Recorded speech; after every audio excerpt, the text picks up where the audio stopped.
nice. Here's some random thoughts about type A personalities. Okay, so there's to use a term coined by Rebecca, who used to be Woodhouse and now somebody else. There's hustle and there's flow.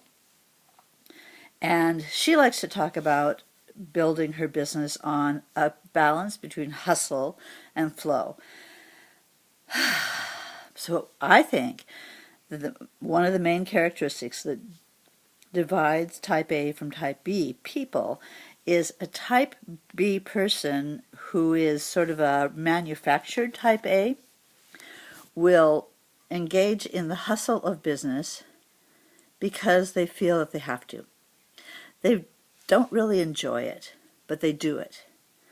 And people like that tend to get really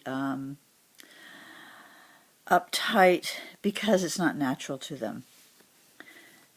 Type A people, on the other hand, live for the hustle.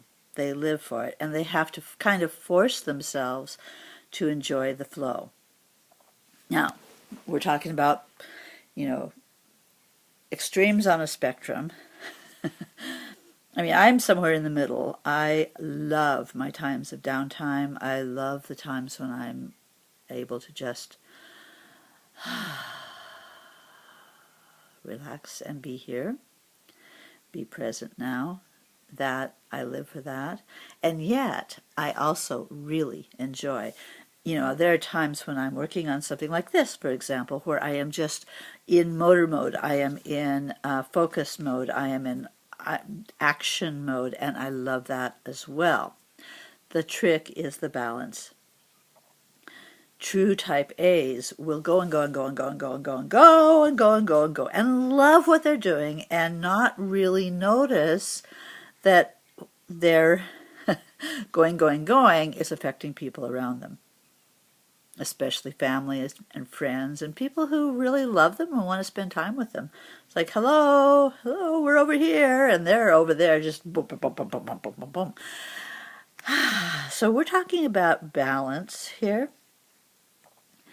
And the people that I would call manufactured type A's are probably, in most cases, more prone to anxiety than the true type A's, because they're going against type. They're feeling like they have to be this productive, action-oriented, decision-making, hustling person in order to keep their job a lot of times. So if you find that that's more of your category, then I would suggest that you do a couple of things. First of all, begin to recognize the value of the adrenaline.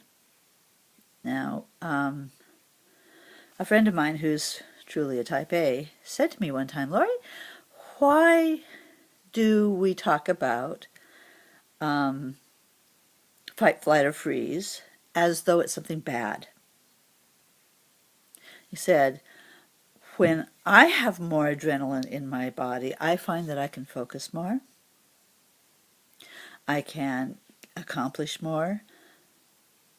Why should I avoid that?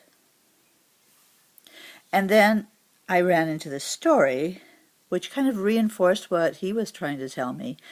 It was a story about a woman who was flying back from a holiday with her husband. Her husband was flying the plane, and all of a sudden he had a massive heart attack while he was at while he was flying. She had never flown, and she had to do something. He had had a massive heart attack, and he died right there. So, someone who is there are basically two ways that people respond to that kind of hyper stressful situation. Some people will freeze, and that could have happened. But instead what happened is she called the nearest airport, and she said, I need to get this plane down. and I need to do it now, and I need your help. And so they got someone online, and she just kept her cool. She kept her cool under pressure.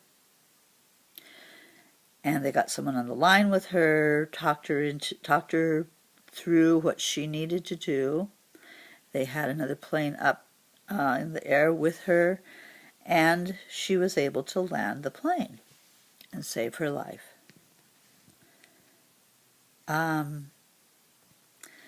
You know, there are times when adrenaline is absolutely necessary, and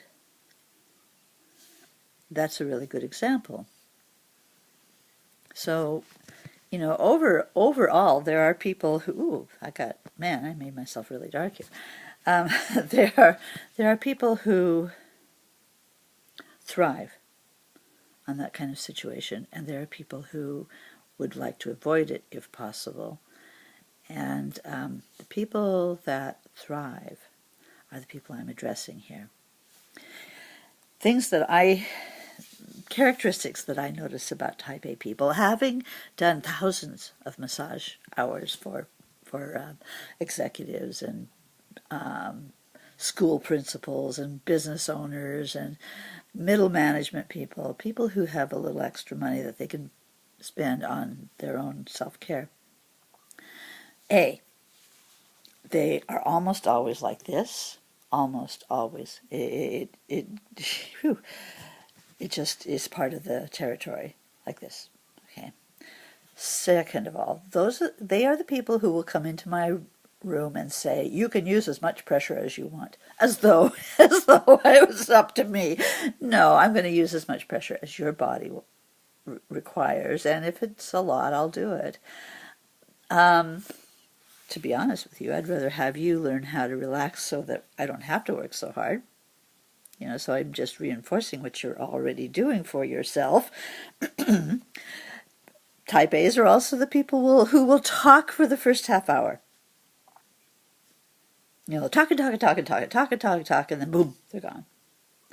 Because it takes that much for them to be able to really relax. They're the people who will come in and I'll say, "How are you doing?" They'll say, "Oh man, I've been under so much stress recently." It's like, okay, so what kinds of things have been going on? You know, they'll have been making major decisions or being involved with a project, and they love it.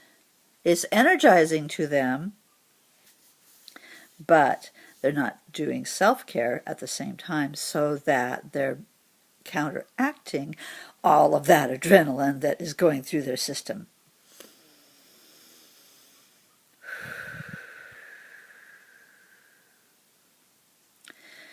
Okay, that's it for now. That's enough ramblings. I'm just rambling.